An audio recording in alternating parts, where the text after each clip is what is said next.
Muy bien, iglesia. ¿Cómo están? Gracias, Saúl. Es un crack. ¿Cómo estamos, iglesia? ¿Ahí va? ¿Sí? Yo sigo atento a cuál reunión es mejor. Si la de las 12 o la de las 6. ¿Cuál es mejor? ¿Alguien gritó a las 12? Ok, está bien. Te voy a ser bien honesto. Me he dado cuenta que cada una tiene su propio sabor. Y eso está muy suave porque hay voluntarios que se avientan las dos reuniones, hay líderes que se avientan las dos reuniones y siguen siendo las dos disfrutables. De verdad, hoy la reunión de las 12 tuvo su sabor, pero esta también está muy suave. ¿Verdad que sí? Bueno, si no me conoces, mi nombre es Kevin Deor. Junto a mi esposa dirigimos el área creativa de la iglesia. El día de hoy tengo el placer y la bendición de compartir el mensaje. Espero eso no te moleste, pero vamos a dar un descanso al pastor, ¿ok? Creo que se lo merece. El domingo pasado fue muy valiente, aguantó toda la carrilla de todos estos mexicanos que se creen españoles. Somos campeones del mundo, ¿verdad? Pero vamos a continuar con el tema que iniciamos el domingo pasado, que fue fe. ¿Recuerdan cuál fue el mensaje? Fe en bien, fe en medio tiempo. El domingo pasado hablábamos sobre lo que es tener fe cuando tal vez las cosas no han resultado como querías. Ahora que estamos más allá de la mitad del año, sorpresa, ya no estamos, ya se va a acabar el 2026 en unos meses más. ¡Qué locura! Pero ya falta poco para que se estrene Spider-Man, así que esa es una buena noticia. Pero tal vez cosas que planeaste al inicio de enero y dijiste, este es el año donde voy al gimnasio y bajo de peso, y no solo no bajaste, sino que subiste. ¿Alguien está conmigo o solo yo? Sí, bien, bien. No estás solo, iglesia, ¿ok? Dios puede sanarte. Pero tal vez cosas que iniciaste planeando en el 2026, hoy estamos a punto de iniciar agosto y no resultaron. Pero eso no es excusa para que tu fe descienda, todo lo contrario, te invitamos a que tengas más fe. Amén. No sueltes tu fe. La fe es algo tan importante en lo que hacemos como iglesia, en quiénes somos. Y el día de hoy queremos darle continuidad a eso. El día de hoy el mensaje vamos a hablar de fe, pero esa fe que tenemos que tener en crisis, en medio de esa temporada de crisis. Así que toma notas, pon atención, si algo te gusta, reacciona, ayúdame a predicar, ok, no predico todos los domingos, ayúdame a que no me deprima, ayúdame a que no se dañe mi autoestima. ¿Conoces la palabra pistis? ¿Alguna vez has escuchado la palabra pistis? Pues la palabra pistis significa fe. Y la palabra fe normalmente significa confiar, creer.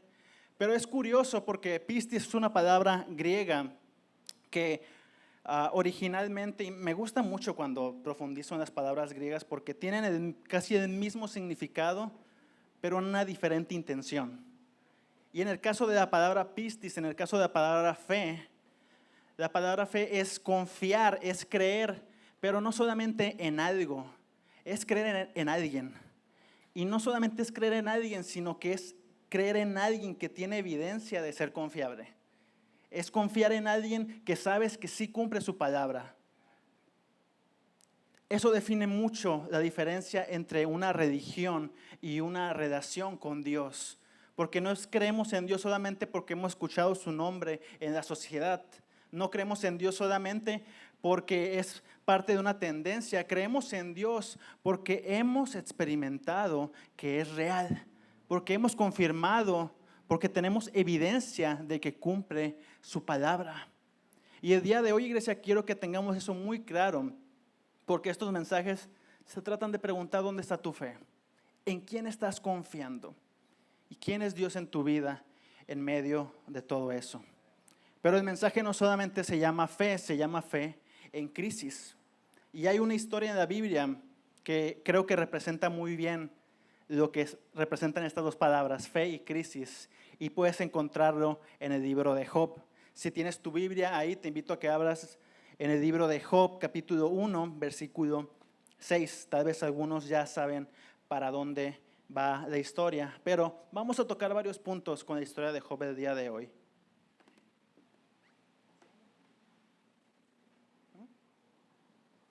Gracias. La voy a ocupar. Gloria a Dios que está ya enfriándose el lugar. En la mañana estaba sude y sude. Y para que alguien de Mexicali, un cachanilla como yo, esté sudando tanto, algo está mal. Algo está mal, sí. Sí. Bueno, Job capítulo 1, versículo 6. Ahí ayúdame leyendo. Dice: un día los miembros de la corte celestial llegaron para presentarse delante del Señor. Y el acusador, Satanás, di conmigo, Satanás. Dilo con confianza, no te va a pasar nada. Di, Satanás, el enemigo, el diablo, el chanclas, el chile rojo. Si no entendiste la referencia, pregúntale a tus niños cuando salgan de su clase. Pero el diablo vino con ellos. El Señor le preguntó a Satanás: ¿de dónde vienes? Satanás contestó al Señor: he estado recorriendo la tierra, observando todo lo que ocurre. Entonces el Señor preguntó a Satanás: ¿te has fijado en mi siervo Job? Es el mejor hombre en toda la tierra. Es un hombre intachable y de absoluta integridad. Tiene temor de Dios y se mantiene apartado del mal. No sé tú, pero qué honor que Dios se refiera a ti así. Qué padre. Me pregunto qué dirá de mí. Satanás le respondió al Señor: sí, pero Job tiene una buena razón para temer a Dios. Siempre has puesto un muro de protección alrededor de él, de su casa y de sus propiedades. Has hecho prosperar todo lo que hace. Mira lo rico que es. Así que extiende tu mano y quita de todo lo que tiene. Ten por seguro que te maldecirá en tu propia cara. Muy bien, puedes probarlo, dijo el Señor a Satanás. Haz lo que quieras con todo lo que posee, pero no le hagas ningún daño físico. Ahora, iglesia, después de esto, y si lees el libro de Job, te invito a que lo leas en tu casa. No es un libro muy extenso, pero es una historia muy poderosa. Job era una persona rica, bendecida. Tenía un muy buen negocio, tenía ganados, tenía sirvientes, le iba bastante bien. Cuando sucede esta parte de la historia, a continuación, Job pierde todos esos bienes. Después de eso pierde a sus hijos. Algunos que son padres podrán confirmar que eso es lo más valioso, lo más preciado que tiene, pues Job lo perdió. Perdió su prestigio. Las personas sabían que era una persona íntegra, que era una persona fiel a Dios. Es más, antes de este versículo la Biblia dice que en aquel tiempo, cuando se hacían sacrificios para ser limpios del pecado, Job hacía sacrificios de más, en caso de que su familia hubiese pecado y él no supiera. Así de bueno era Job. Pero yo leía este versículo, me atrevo a decir que en el 2020, hace 6 años, wow, hace rato que fue el 2020, ¿verdad? Yo leía este versículo y te juro que me causaba mucha polémica, mucha controversia.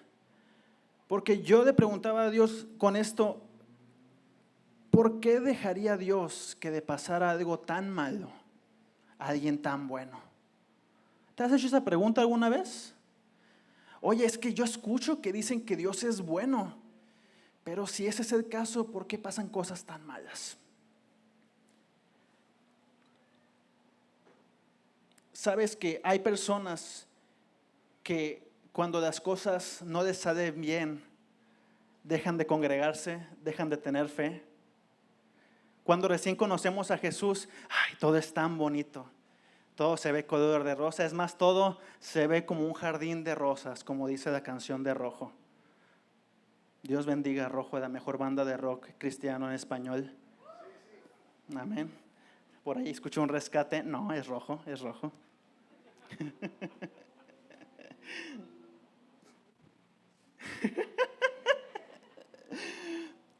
Me encanta que en esta reunión como que siento que hay una confianza diferente, está como más íntimo esto, me encanta. Y cuando iniciamos nuestra relación con Dios, todo está bonito. todo es un jardín de rosas, pero de repente en algún momento las cosas salen mal. Y te haces la pregunta, ¿por qué me está yendo mal si estoy yendo a la iglesia 2 domingos? ¿Por qué me está yendo mal si voy a Grupos Vida? ¿Por qué me está yendo mal si fui ayer a Inspirada? Si estuvo increíble y gloria a Dios. Hasta yo estuve en Inspiradas ayer, Estuvo bueno. Me preocupa que la vara está ahora acá y todavía no sucede noche creativa, así que estoy muy nervioso ahora. Pero cuando las cosas se complican, hay personas que dejan de tener fe y hay personas que dejan de congregarse. No en esta iglesia, me han contado que en otras iglesias. Pero eso, tanto eso como mi comentario al principio de que ¿cómo es que Dios es tan bueno si deja que pasen cosas tan malas? Esas dos cosas tienen un nombre. ¿Te digo cómo se llaman? ¿Sí? Vamos, iglesia, haz algún ruido, muéstrame que no estoy solo en esta habitación. Eso se llama inmadurez. Eso se llama una inmadurez espiritual, una inmadurez de fe. Y no en el mal sentido, pero es simplemente que no te has preparado, no has conocido lo suficiente cómo funciona Dios. Y quiero en esta predicación, en fe en medio de la crisis, quisiera tocar 4 puntos que nos muestra la historia de Job, de cómo vivir en medio de una temporada de crisis, en medio de una temporada incómoda, en medio de una temporada donde las cosas no salen como planeamos.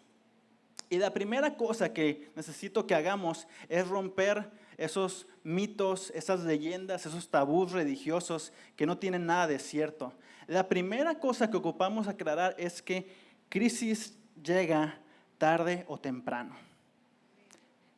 Crisis llega tarde o temprano, si estás tomando notas.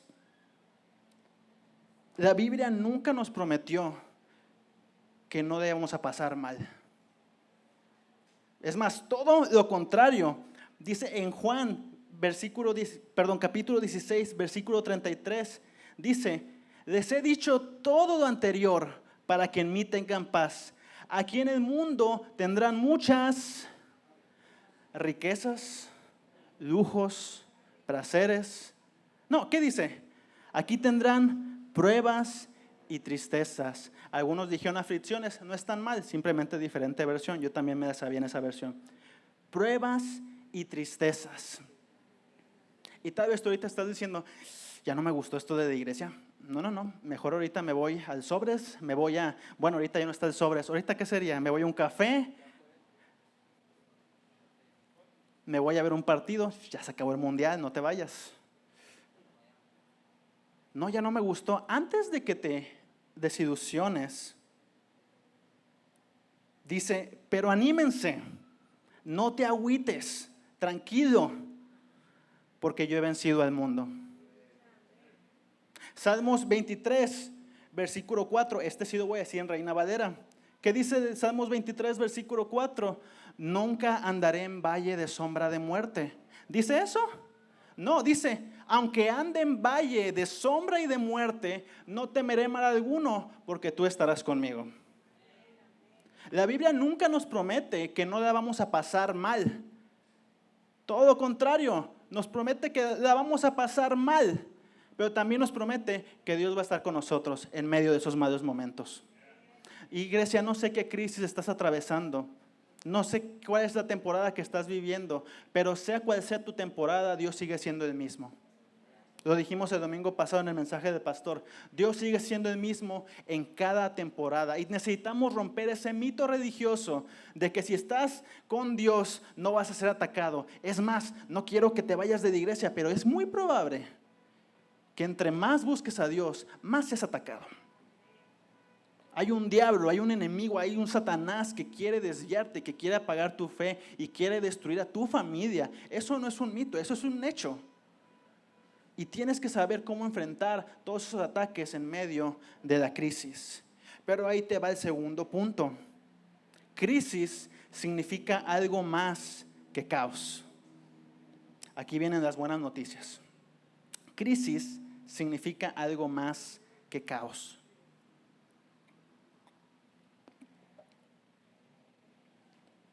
La palabra crisis en griego, volviendo a las palabras griegas, se escribe con K en vez de C y no representa sufrimiento, no representa caos, desorden. La realidad es que representa decisión. Y es curioso porque crisis no es un tiempo solamente para sufrir, para soportar. Es un tiempo para tomar decisiones. Si te digo que la crisis va a llegar tarde o temprano, ¿cómo vas a responder a eso? Las crisis muchas veces revelan lo que hay en el corazón y nos confrontan con la pregunta, ¿en quién pondremos nuestra confianza?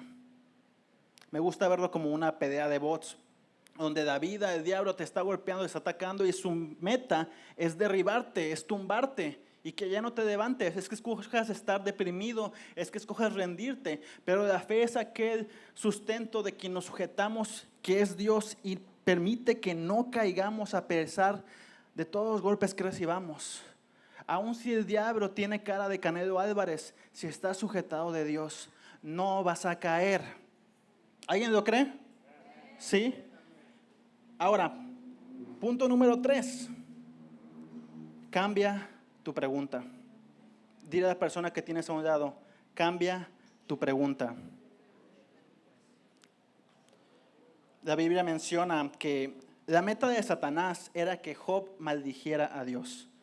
Es que él solo te sigue, él solo te bendice porque él es una persona muy bendecida. Nunca le ha pasado nada malo. Pero Dios tenía otros planes. Dios quería probar la fidelidad de Job. El tema es que en la Biblia sí nos dice que Job nunca maldijo a Dios, pero también nos dice que sí la pasó mal. Job estuvo viviendo un luto, Job estuvo sufriendo por su salud, Job estuvo sufriendo en su integridad. Sus amigos, aquellos que lo conocían, empezaron a decir, él antes era fiel a Dios, pero ahora que está pasando tan mal, seguramente pecó, seguramente hizo algo malo. Eso no pasa aquí, ¿verdad? Amigos que hacen chismes, no. Pero Job, en medio de su sufrimiento, en medio de su dolor, naturalmente, humanamente, aunque tenía fe, aunque confiaba en Dios, llegó a preguntarle a Dios, Dios, ¿por qué? ¿Por qué estoy sufriendo esto? Dios, ¿por qué estoy padeciendo esto si yo te he sido fiel? ¿Cuál es el propósito detrás de todo esto? Tú y yo lo sabemos. Tú y yo podemos leer el primer capítulo de Job y saber lo que estaba pasando en el cielo, pero Job no lo sabía. Y muchas veces nuestra reacción natural es preguntar a Dios, ¿por qué pasan las cosas? Iglesia, no quiero sonar insensible porque crisis puede tener muchos nombres. Tal vez tú el día de hoy estás viviendo un luto, perdiste a algún familiar. Tal vez estás viviendo una crisis económica. Tal vez te está yendo mal en tu trabajo. Tal vez estás viviendo una crisis en una relación. Tú pon el nombre que quieras. No quiero sonar insensible a ninguna de esas causas. Pero sin importar el nombre que tenga tu crisis, la solución sigue siendo la misma y es Cristo Jesús. Amén. ¿Alguien puede declarar eso para su vida? Cristo Jesús es la solución para tu crisis. Es tu sostén. No dejes de tener fe, iglesia. No dejes de tener fe. Cambia tu pregunta. Porque cuando Job, en medio de su circunstancia, aún estuvo diciendo, Dios, ¿por qué pasa todo esto? Hay una parte al final de la historia donde Dios le responde a Job. Y Dios le responde a Job y le dice, ya que estás cuestionando, ya que estás buscando el por qué hago las cosas, déjate, voy a hacer unas preguntas para ver si hablamos el mismo idioma. Déjate unas preguntas para ver si estamos al mismo nivel de entendimiento. Y Dios le hace entre 70 y 80 preguntas a Job sobre la creación, sobre cosas misteriosas, poderosas, que Job no podía responder, que ni tú ni yo podíamos responder, ni los pastores podían responder. Eran preguntas nivel Dios, literal. Eran preguntas que solo Dios podía responder. Y esto me gusta porque hay algo muy poderoso en que cuando tú preguntas algo, tú esperas un porqué, tú esperas una respuesta, Dios te responde con un ¿quién es Él? Job, no vas a entender por qué hago lo que hago. Lo que necesitas entender es quién soy yo. ¿Quién soy yo en tu vida, Job? ¿Quién soy yo en tu vida, Saúl? ¿Quién soy yo en tu vida, David? ¿Quién soy yo en tu vida, Jesús? ¿Quién soy yo? Hace unos días estaba en mi casa y para los que no saben, este año, por allá por abril, perdí a mi abuelo. Falleció por cáncer y fue un golpe duro para la familia. No habíamos perdido a alguien tan cercano en este tiempo. Y en medio de todo eso, todavía seguimos atravesando el luto. A veces de repente estando en casa, aunque el final de su vida fue bueno, aún así hay un sentimiento de dolor, hay un sentimiento de extrañar. Sé que está en un lugar mejor, pero no puedo evitar desear que esté aquí. Entonces a veces me invaden los pensamientos: ¿qué hubiese pasado si no se hubiera muerto? ¿Qué hubiese pasado si siguiera aquí? Si hubiera sido un mejor nieto. Y los pensamientos me atormentan. Y el jueves, creo que fue jueves o viernes, en medio de la noche, en medio de que llegara a poder dormir, comencé a llorar y me empezaron a invadir estos pensamientos otra vez. ¿Has escuchado el chiste de los psicólogos? O bueno, voy a aprovechar que aquí hay fisioterapeutas. De repente que hay un fisioterapeuta que le duele algo del cuerpo y le dicen: oye, bro, es que solo de tus notas y recupérate y ya está. En mi caso yo sentí como de que, bro, de tus notas, vas a predicar el domingo, estás viviendo una crisis, ¿cómo sales de esto? Venga, cambia tu pregunta. Dios, ¿por qué está pasando esto? Dios, ¿por qué mi abuelo no está aquí? Dios, ¿por qué mi familia y yo estamos sufriendo esto? Dios, ¿por qué? Y Dios me dice: Kevin, ¿quién soy yo? ¿Quién soy yo para ti? Tú eres mi Dios. Entonces voy a cuidar de ti. Tú eres el Dios de mi abuelo. Entonces yo estoy cuidando de él.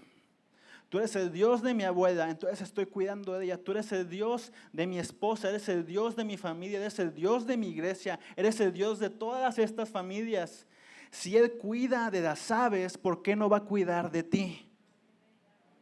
Sé que humanamente queremos el por qué. Dios, dame respuestas.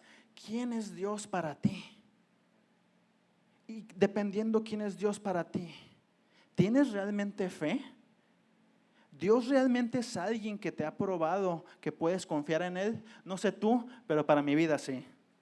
Yo por eso tengo fe, porque Él me ha probado que puedo confiar en Él. Y en los momentos más difíciles, en los momentos donde entro en crisis, sé que puedo confiar en Dios. Cambia tu pregunta, cambia ese por qué, por quién es Él. Y Dios va a responder, iglesia. Dios va a responder. Le voy a pedir a Worship si me puede ir acompañando. Y vamos a pasar al último punto. Punto número 4. Crisis, al igual que toda temporada, al igual que las temporadas buenas, al igual que las temporadas malas, crisis tiene un final. Crisis va a llegar tarde o temprano, pero también va a acabar, iglesia. No te desanimes, no te agüites. El tema es este. Crisis es un tiempo de decisión. ¿Vas a decidir conforme la fe o conforme tus fuerzas? ¿Vas a avanzar o vas a retroceder? Crisis es un tiempo donde puedes escoger creer, pero también puedes escoger decaer. Puedes escoger quedarte en depresión en tu cuarto. Puedes escoger ya no volver a venir a la iglesia, como muchos tienen por costumbre. O puedes decidir en medio de tu dolor tener más fe que nunca. ¿Por qué te digo esto? Porque al final de la historia de Job, aun cuando ya estaba pasando todo esto de las preguntas de Dios a Job, al final Job le responde: Dios, yo no soy nada, no puedo responder ninguna de las preguntas, pero reconozco que tú lo eres todo. Job era un buen hombre, alguien que conocía a Dios, alguien muy sabio. Y escucha lo que dice en Job 42, versículo 5. Job le dice esto a Dios: hasta ahora solo había oído de ti, pero ahora te he visto con mis propios ojos. Lo que Job conocía de Dios estaba bien. Era un buen siervo, era un buen hombre delante de Dios. Pero el Job que salió después de la crisis, vaya que ese era un hombre de fe. Iglesia, crisis va a llegar tarde o temprano, pero también crisis puede ser el medio por el cual experimentes a Dios de una forma más profunda. Tal vez el día de hoy tú has conocido a Jesús, pero tal vez después de la crisis vas a poder ver a Dios. La crisis es un medio para conocer a Dios de una forma más profunda. ¿Qué vas a hacer? ¿Dónde está tu fe en medio de la crisis? ¿La crisis te va a retroceder o te va a hacer crecer? ¿Vas a avanzar o vas a darle para atrás? Lo que Dios ha construido, ¿vas a dejar que el diablo lo derribe o vas a aumentar lo que Dios te ha dado? Crisis no significa que Dios me ha abandonado. Crisis significa que necesito más a Dios de lo que pensaba. Lo voy a decir otra vez, iglesia. Crisis no significa que Dios me ha abandonado. Crisis significa que necesito a Dios más de lo que pensaba. Y no sé tú, iglesia, pero yo necesito a Dios. Yo necesito a Dios. Ya no hay plan B. Cuando la crisis llegue, y va a llegar, no te estoy maldiciendo, te estoy hablando una realidad. Cuando la crisis llegue y va a llegar, ¿dónde va a estar tu fe? ¿Dónde va a estar tu fe? Si escoges creer, verás a Dios. Experimentarás a Dios de una forma más profunda. Amén. Ponte de pie, iglesia. Vamos a orar juntos.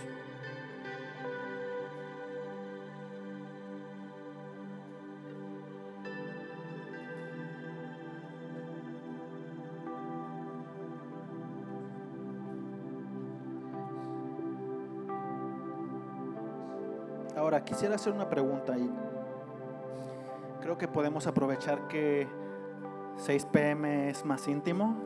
¿Sí? ¿Alguien me confirma? Bien. Qué bueno, porque significa que hay hambre de Jesús.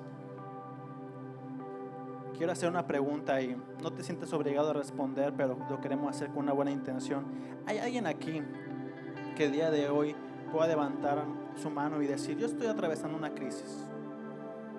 Tal vez sea una crisis emocional, una crisis de salud, una crisis financiera.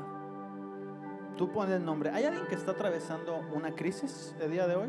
¿Puedes levantar tu mano con confianza? Bien, veo 1, 2, 3, 4, 5. Bien, no estoy solo. No estamos solos. Tal vez eso sea parte de lo bonito de la iglesia. Si estás atravesando por una crisis, quiero invitarte a que pases aquí enfrente. Nos gustaría orar por ti. Nos gustaría orar por tu situación. Nos gustaría hacerte sentir que no estás solo. Es más, que no estás solo en estas circunstancias, en estos problemas. Que te sientas en confianza, estás en tu casa. Y que podamos orar juntos, que podamos orar por ti.